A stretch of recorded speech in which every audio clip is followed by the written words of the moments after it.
At ayun na nga, hoy mga kaboss, bibili daw sila ng pabango. Sabi kasi nila, pag mabango daw, kusang lumalapit yung chicks. Ay, at bibili rin ako, baka sakaling ako yung magka-chicks din.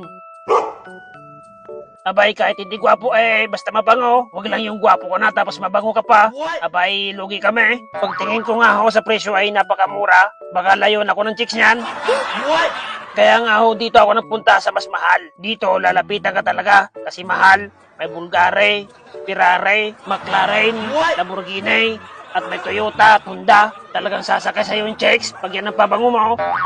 At itong si Brother Jomar, nagtataka ako kasi ang hilig niya mga mamahaling pabango. I don't know po what happened to stay there. Ay sus.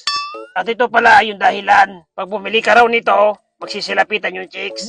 Abay, mas maganda pala re. Mura na, gwapo ka pa. Kahit hindi ka na siguro maligo nito, hindi pa naman ako palaligo. Ay siya, patry nga itong tester. At baka sakaling may sasama sa aking pag-uwi. Ay,